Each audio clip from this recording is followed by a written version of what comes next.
안녕하세요. 대구교육대학교 조현희입니다.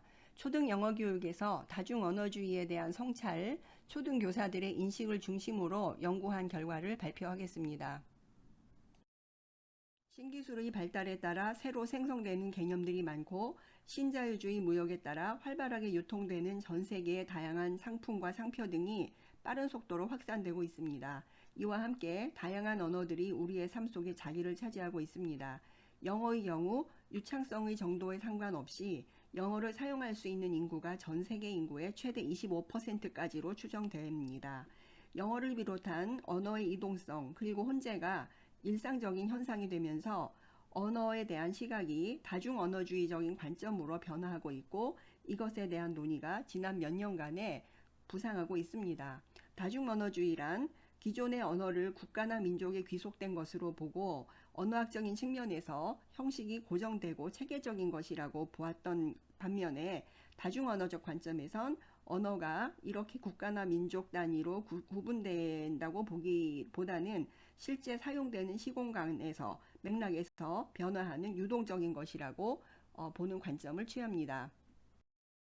영어가 세계어 또는 국제어라는 자리를 확고히 잡으면서 국제어라는 인식이 다양한 지역의 언어와 문화를 반영한 지역화된 영어를 포용하기보다는 오히려 원어민의 영어를 강조하고 다른 영어 변이형들과 동등한 관계가 아닌 힘의 위계적인 관계를 형성하게 되었습니다.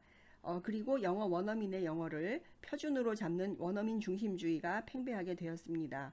원어민 중심주의는 후기 식민지주의 세계 구도에서 지배적인 국가의 언어를 전파하고 소수자의 언어를 소외시키는 데 이용되어 왔습니다.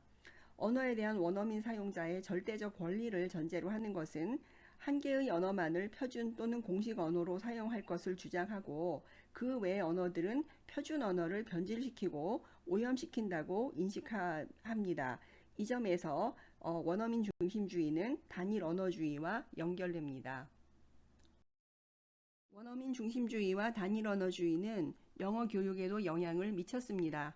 전통적인 영어 교육에서는 원어민과 비원어민 화자를 이분법적으로 구분하고 영어 학습의 목표는 비원어민 학습자의 모국어 간섭에서 발생하는 오류를 극복해서 원어민 화자와 같은 언어 능력을 갖추는 것이라고 봅니다. 이것은 언어 학습자의 언어와 문화적 배경을 배제하는 것이고 학습자의 정서적이고 인지적인 측면과 정체성에 부정적인 영향을 미칩니다.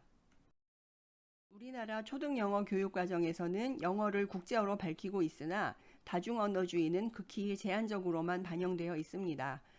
사실 우리나라 사회가 다문화 사회로 변화하고 있고 2040년에는 15명당 1명이 다문화 배경의 학생이라고 예측을 하고 있는데 이러한 사회 구조, 인구 구조가 바뀌는 경우를 생각해서라도 다양한 언어 배경의 학습자를 고려하는 교육을 생각할 필요가 있겠습니다. 교사는 교육 실행의 주체이기 때문에 교사가 어떠한 믿음과 어떠한 인식, 가치관을 가지고 있는가는 수업에 영향을 미치고 그 수업이 학습자에게 영향을 미칩니다. 따라서 이 연구는 다중언어주의에 대한 교사들의 인식을 살펴보고자 하는 데서 출발하여서 두 가지 연구 문제를 설정했습니다.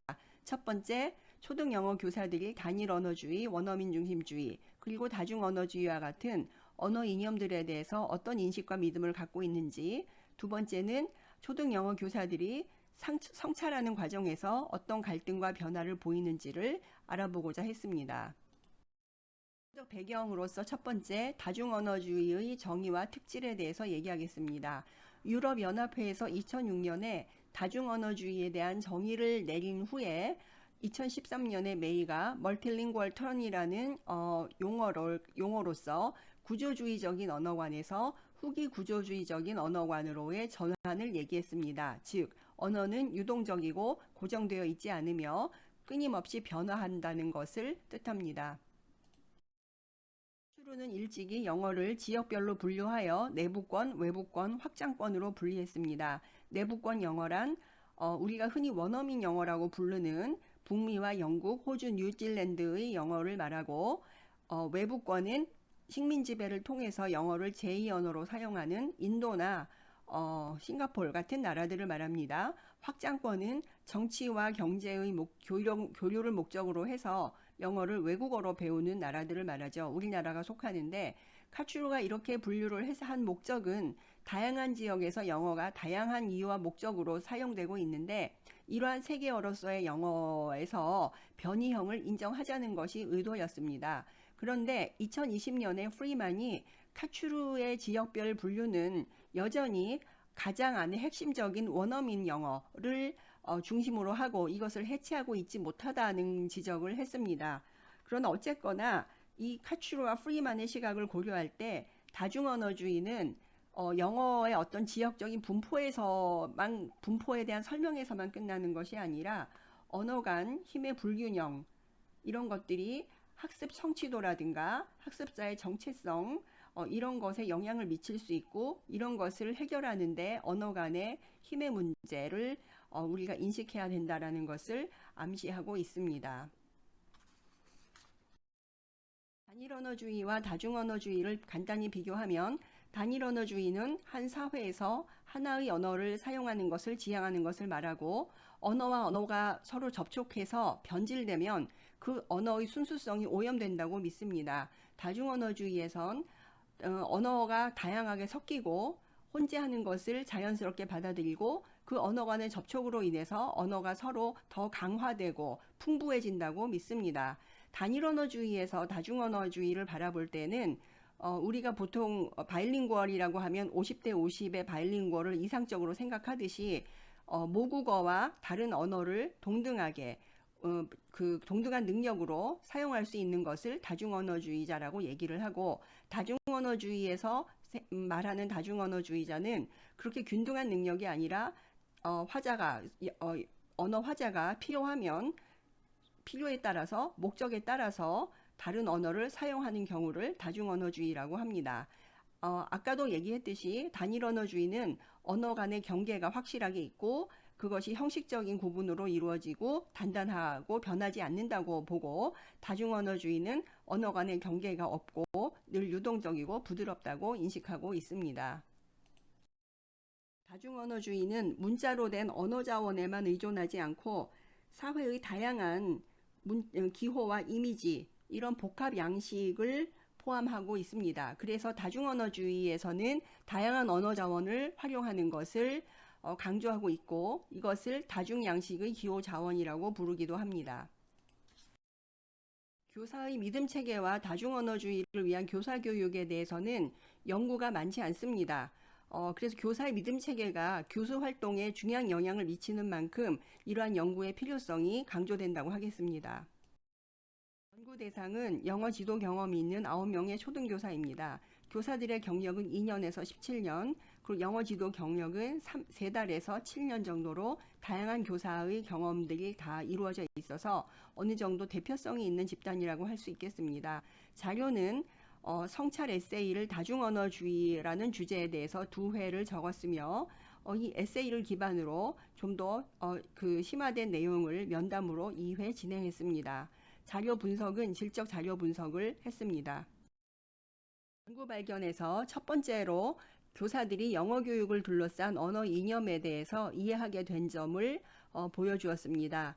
2가지 면에서 드러났는데 첫 번째는 원어민 중심주의라는 것, 두 번째는 단일 언어주의라는 것에 대한 이해를 보여주는 부분이 있었습니다.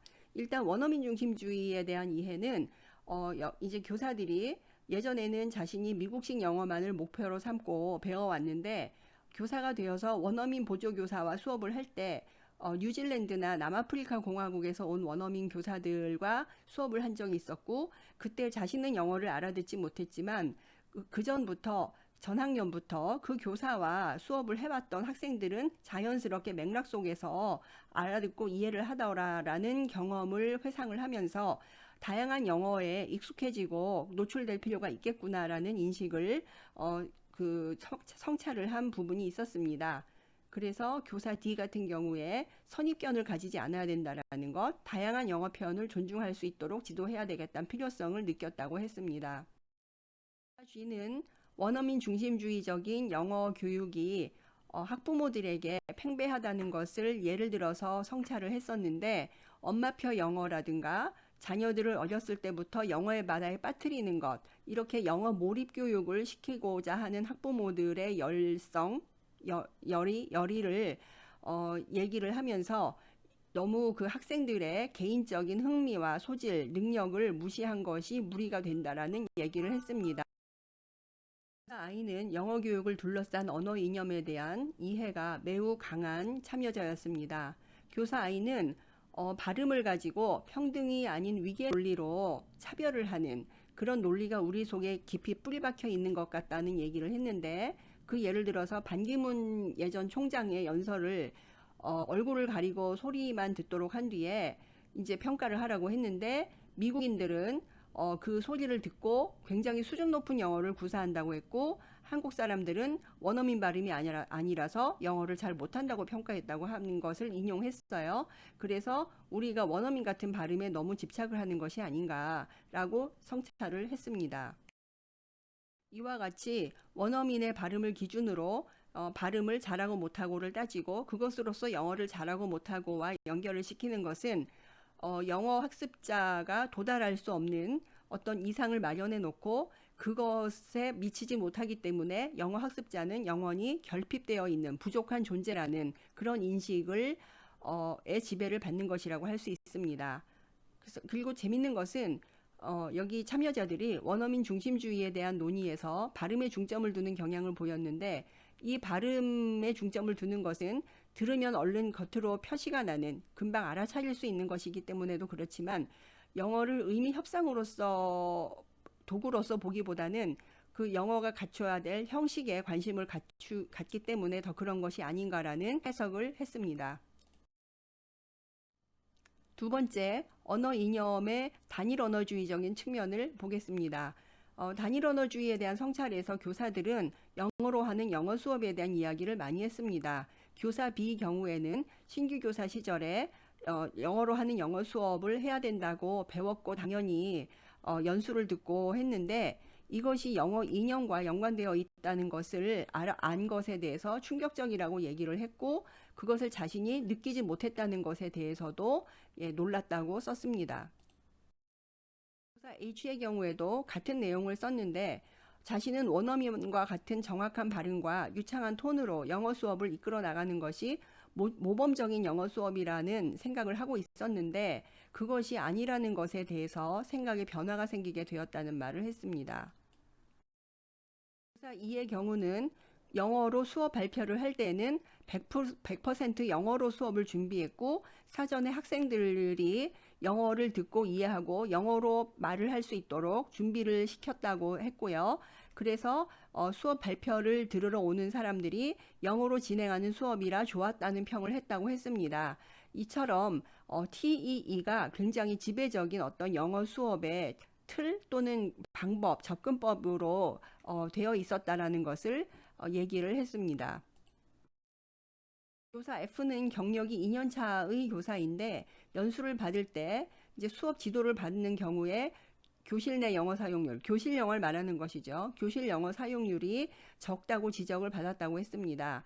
그런데 이제 이 교사는 학생들이 그 영어로 말을 시키면 제대로 말을 못하는 경우가 많으니까 필요하면 한국어를 사용하도록 했었는데, 그런 부분에 대해서 이제 지도를 하는 멘토 교사나 이런 분들이 아쉽다고 지적을 했던 기억이 난다고 썼습니다.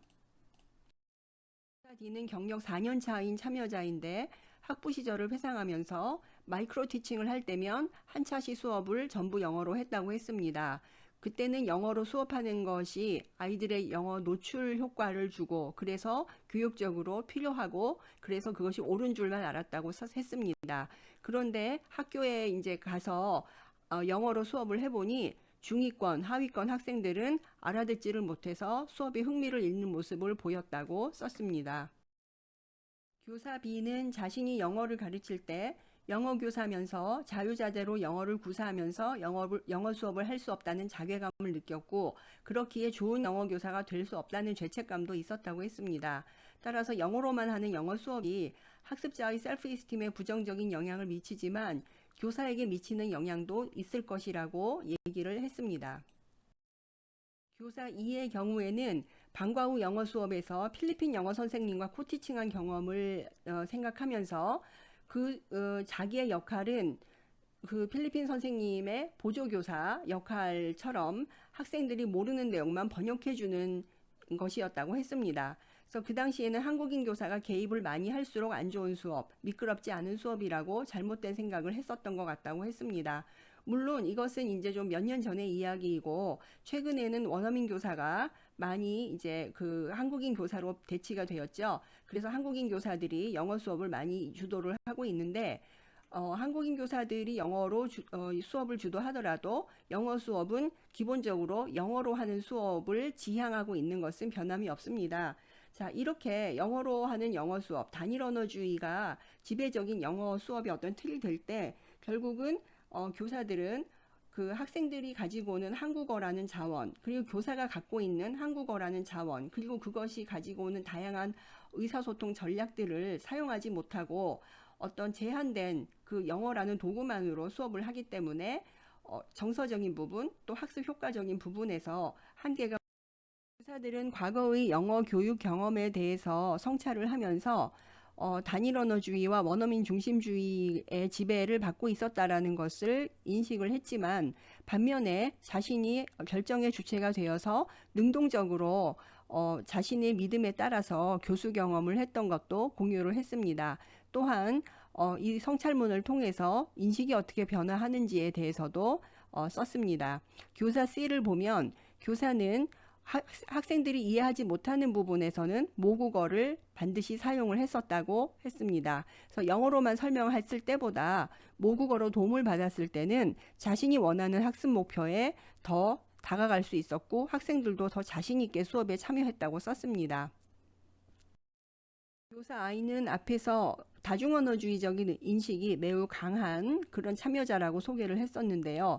이 교사 역시 English only 방식으로 수업을 하고 있지 않다고 했습니다. 그래서 단점이 더 많기 때문인데 일단 수업에 쫓아오지 못하는 학생들은 수업에서 배제되고 또 원어민 같은 영어를 사용하지 못하는 자신을 열등하다고 느끼고 부족하다고 deficient하다고 느끼기 때문일 것이라고 했습니다. 또한 이 교사는 더 나아가서 원어민 중심적인 논리가 영어로만 하는 수업을 통해서 학생들에게 암암리에 그 내재화가 될 것에 대해서도 언급을 했습니다. 교사 A는 성찰을 통한 인식의 변화를 보여주었는데 영어가 의사소통을 위한 수단이라면 모국어로 습득한 많은 배경 지식과 경험들을 활용해서 영어 시간에 이런 자신의 생각을 풍부하게 표현할 수 있게 도와주는 것이 맞는데 왜 모국어를 배제하려고만 했는지에 대한 어떤 성찰을 썼습니다.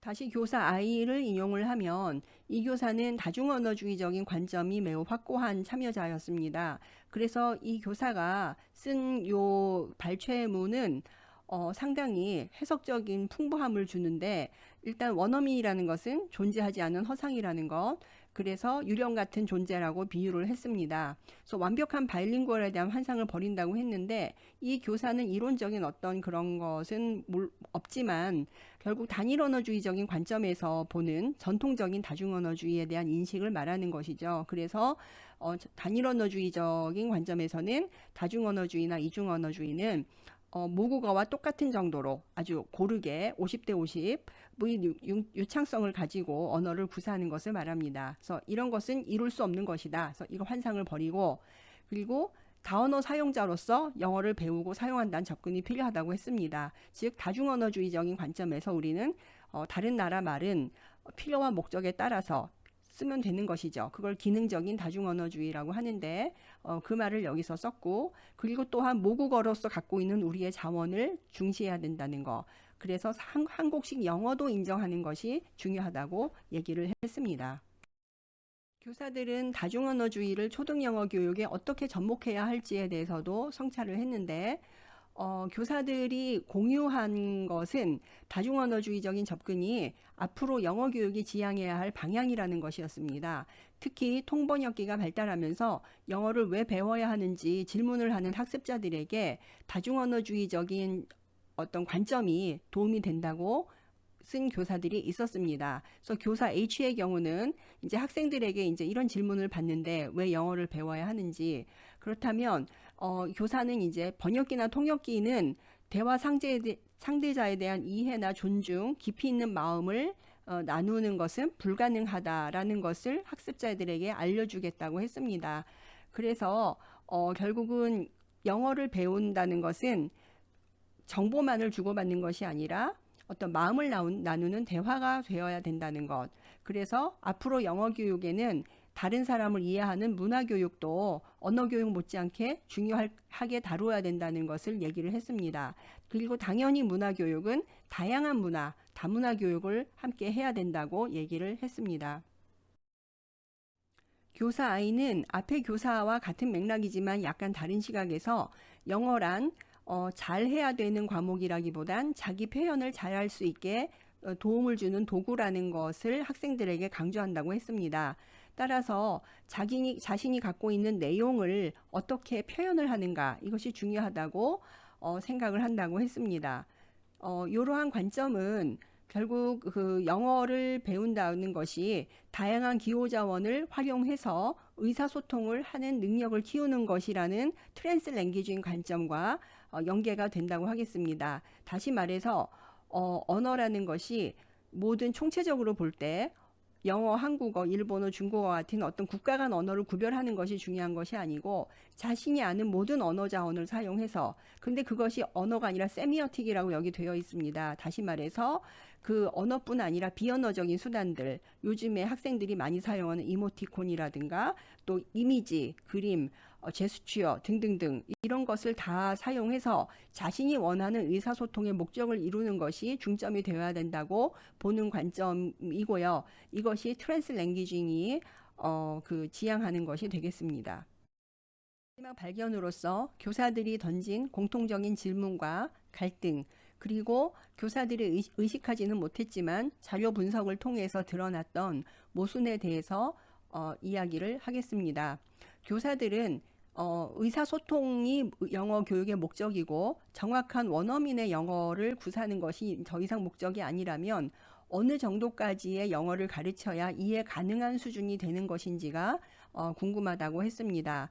그리고 교사 A의 경우는 이제 복수형의 영어, English is를 우리가 영어 교육의 목표로 가르치면서 듣기와 말하기 외에도 문자 텍스트를 통한 의사소통을 할 경우에 이제 이해가 어렵지 않을까라는 얘기를 했습니다. 좀 더 구체적으로 말하면 듣기와 말하기 외에도 이제 문자를 쓸 때는 문자는 좀 길어지겠죠. 그러면 이제 어떤 문법적인 요소가 굉장히 많이 그 이해의 결정 요소가 되는데 그런 부분에서 학생들이 의사소통을 하는데 어려움이 있겠다. 그러니까 결국 교사 A의 질문도 어느 정도까지 정확성을 어느 정도까지 가르쳐야 이해 가능한 영어를 가르칠 수 있을 것인가를 질문한 것과 같다고 보겠습니다. 그런데 이제 이 교사들의 질문은 결국 영어라는 것이 정해진 틀이 있고 그 틀에 어느 정도까지 도달을 해야 이해가 가능할 것인가를 생각했다는 점이 공통점이라고 하겠어요. 그래서 이제 카나가라자 같은 학자들은 다중언어 사회에서는 의사소통 전략을 사용하는 것이 중요하다고 얘기를 했습니다. 결국 다중언어주의자들은 그 언어의 어떤 이론적인 측면보다는 구체적인 상황과 맥락에서 서로의 의사를 전달하고 교환하는 것이 중점이 있기 때문에 그때그때 프래그매틱스한 부분이 중요해지고 그 실제 활용론적인 측면에서 의사소통을 하기 위해서는 아까 얘기를 했던 것처럼 다양한 기호 자원을 이용해서 성공적인 의미를 전달하는 것이 목적이 되겠습니다. 따라서 영어를 이미 가르칠 때 어떤 이해 가능한 정도를 정할 수는 없겠죠. 그때그때 구체적인 상황에 따라서 다르다고 할 수 있겠습니다. 따라서 의사소통 전략이 중요하다고 얘기를 한 것이라고 볼 수 있겠습니다. 교사들은 또한 다중언어주의적인 접근을 영어 교육에 접목할 때 어떻게 해야 될 것인지에 대한 질문을 했습니다. 교사 B의 경우는 어느 시점부터 영어의 다양성을 가르쳐야 하는지, 여기서는 발음을 염두에 두고 얘기를 했는데요. 즉 다양한 발음을 너무 일찍 가르쳐주면 학습자들이 혼란스러워하지 않을지, 아니면 너무 늦게 가르쳐주면 이미 한 가지 발음이 너무 익숙해져서 나중에 새로운 발음을 이해하는데 어려워하지 않을지, 또 같은 교사인데 어느 나라의 영어를 모델로 가르쳐야 할지, 또 교사 2의 경우 세계어로서의 영어를 가르칠 때 어떤 영어를 가르쳐야 하는지, 이 질문 자체가 좀 모순이 되죠. 그다음에 교사 C는 정확한 발음 지도를 어떻게 해야 하는지. 저는 이런 질문을 전사된 자료를 읽으면서 좀 어떻게 해석해야 될지 좀 많이 당황스러웠습니다. 이 교사들이 뭐 정도의 차이는 있으나 다중언어주의가 어떤 것이라는 것을 이해를 하고 자신의 과거 영어 학습과 교수 경험을 되돌아보면서 어떤 것이 원어민 중심주의적인 영향이었고 어떤 것이 단일언어주의적인 영향이라는 것을 알고 있었어요. 알았는데 이러한 질문을 했다는 것은 무엇을 의미하는지 참 많이 혼란스러웠습니다. 그러나 이제 분석과 해석을 통해서 결국은 이것은 교사들이 의식하지 못하는 모순점을 드러내는 부분이라고 판단을 했습니다.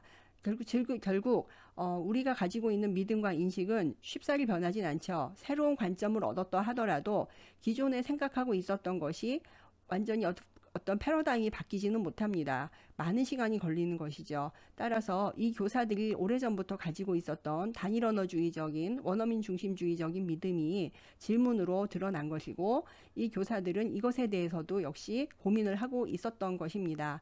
자, 그러면 이것을 어떻게 해야 우리가 모순을 극복할 수 있을까는 언어의 이종성, 헤테로지나이어티에 대한 이해와 인식이 필요하다고 할 수 있겠습니다. 다시 말해서 언어라는 것은 같은 말이 이제 좀 반복되는 경향이 있는데 언어라는 것은 순수하게 하나의 한 나라의 한 민족의 언어가 순수하게 모든 어떤 그 영향력을 갖지 않는 그런 언어는 존재하지 않는다는 것이죠. 순수한 영어 원어민스러운 영어는 존재하지 않는다는 것이죠. 그래서 영어라는 것이 너무나 다양한 스펙트럼에서 언어와 형태와 발음이 존재하는 것이고 또 다양한 문화의 영향을 받은 담론이 존재하는 것인데 그것을 인정을 한다면 그것을 확실하게 내 것으로 내재화한다면 이제 이런 질문을 던지지 않게 될 것입니다. 따라서 언어라는 것의 속성에 대한 이해와 인식이 필요하다라고 해석을 했습니다. 덧붙여서 교사들은 수업 시간에 우리말 사용을 언제, 어떻게, 어느 정도로 하는 것이 효과적일까에 대한 질문을 했습니다. 많은 교사들이 우리말을 사용하는 것이 필요하다고 느끼고는 있었으나 동시에 우리말을 사용해서 부정적인 효과가 있었던 직접 경험 또는 간접 경험들을 이야기를 했습니다. 가령 우리말을 사용할 경우 학습자들이 영어에 의존하지 않고 우리말에만 의존하게 된다든가 아니면 우리말을 사용함으로써 짧은 시간에 영어에 대한 노출을 최대화해야 되는데 그럴 기회를 줄인다는 어떤 부정적인 효과 이런 것들을 언급하기도 했습니다. 이것은 많은 교사들이 고민을 해왔고 뭐 정답은 없지만 늘 교사들이 신경을 써서 이제 수업을 하는 부분이라고 생각을 하는데 우리말을 학습을 위한 기호 자원으로 접근을 한다면 즉 다중언어주의에서 의사소통을 총체적으로 바라보고 어떤 언어를 어떻게 사용하느냐에 중점을 두기보다는 언어 자원들을 잘 활용해서 최고의 효과를 내는 의사소통을 할 것인가를 생각한다면 답이 나올 것이라고 생각합니다. 그래서 학습 효과를 어떻게 최대화하는 우리말 사용을 할 것인가를 묻는 질문을 한 교사가 있었는데 그 질문이 가장 다중언어주의적인 그 시각에서 언어 사용을 질문한 것이라고 볼 수 있겠습니다. 연구 과정에선 인식하지 못했으나 자료의 분석과 해석을 통해서 발견하게 된 재미있는 사실이 있는데 교사들은 영어 수업에서 우리말을 쓰는 것에 대해선 긍정적인 태도를 보여주었습니다. 다시 말해서 영어로 하는 영어 수업, 단일언어주의적인 영어 수업이 필요하고 그것을 그렇게 해야 된다는 교사 교육을 받았음에도 불구하고 실제 영어 수업에서는 우리말을 쓰는 것이 학습자에게도 교사에게도 더 효과적인 부분이 있다고 얘기를 했었습니다. 그러나 이렇게 그 우리말을 허용한다라는 것은 다중언어주의적인 영어 교육관인데 그럼에도 불구하고 영어의 다양성에는 수용을 제한적으로 했다는 점입니다. 즉 다시 말해서 영어는 표준어, 원어민의 영어를 써야 한다고 했다는 점입니다. 이것이 어떻게 보면은 너무 당연하게 들릴 수 있는데 저는 이제 다중언어주의적인 관점에서 그 우리말과 영어를 다중언어주의적인 수업을 하는 것에 대해서는 긍정적이고 오픈되어 있음에도 불구하고 영어의 측면에서는 단일언어주의적인 측면을 교사들이 강조했다라고 보는 어떤 모순점을 지적하고 싶었습니다. 교사 ABC가 특히 그랬는데 뭐 일부러 만든 것 같지만 우연하게 교사 ABC가 이런 의견을 공유하고 있었습니다. 그리고 이제 영어의 다양성에 대해서는 굉장히 폐쇄적이라고 했는데 특히 발음 부분에서 그랬어요. 발음 부분에서는 원어민의 발음. 아까 이제 그 발췌 부분에서도 여러분이 보셨겠지만, 어느 정도가 이해 가능한 발음인 것인지, 어느 발음을 기준으로 잡아야 될 것인지, 뭐 이렇게 발음에 대해서 굉장히 폐쇄적이었고, 반면에 문법 사용에 있어서는 뭔가 유연하고 문법은 조금 틀려도 의미가 소통이 되면 괜찮다는 믿음을 갖고 있었습니다. 이것도 이제 교사 교육의 영향이 크다고 보는데 결국 의사소통 중심의 영어 교육에서는 문법에 대한 강조를 지나치게 하지 말라는 것을 교사들이 이제 내재화한 믿음이라고 볼 수 있겠는데 거기서 발음은 의사소통 중심의 교육에서 배제되어 있었다는 점이 이제 주목할 만하고 교사들은 그렇기 때문에 발음 부분에 대해서는 굉장히 폐쇄적이고 폐쇄적이란 말이 좀 너무 그러면 단일 언어 중심적이고 원어민 중심주의적인 인식을 가지고 있다고 보면 되겠습니다. 그래서 교사 C가 쓴 것이 딱 여기에 적합한 인용이라고 생각이 되는데 결국은 발음을 원어민 목표로 하지 않는다면 굳이 원어민에 맞추어서 내가 가지고 있는 이런 foreign accent를 수정하지 않아도 의사소통에 지장이 없는 거는 맞다. 그러나 인식이 쉽게 바뀌지 않는 것 같다. 이게 이제 이 교사의 인용이 어떤 스스로의 모순에 대한 답이 아닐까라고 생각을 합니다. 그래서 연구 발견을 정리하고 논의와 제한점을 제시하자면 다중언어주의에 대한 관심과 일부 수용적인 태도를 교사들은 보여주었습니다. 그럼에도 불구하고 제한점이나 모순, 갈등들이 있었는데 이것을 극복하도록 지원하기 위해서는 영어 교육에서 다중언어적 접근을 접목하는 교수 방법을 개발하고 이것을 확산할 필요가 있겠습니다. 동시에 평가 방식의 전환도 필요하겠습니다. 다중언어주의를 어떻게 평가에 반영할 것인가? 굉장히 이제 큰 문제가 되겠는데 이런 것이 같이 움직일 때 다중언어주의적인 패러다임으로 영어 교육이 변하지 않을까 생각이 됩니다. 그래서 교사 인식의 변화도 물론 뒷받침이 되어야 되기 때문에 그 언어관, 언어 이념에 대한 어떤 인식, 변화를 유도하는 교사 교육의 필요성이 강조된다고 하겠습니다. 이상으로 발표의 내용을 마치겠습니다. 질문이나 궁금한 점은 이메일로 연락을 주시면 답변을 드리겠습니다. 그리고 이 발표 내용은 멀지 않은 시일에 논문으로 출간이 될 예정입니다. 따라서 더 자세한 내용은 논문에 있기 때문에 그걸 참고해 주시면 될 것 같습니다. 감사합니다.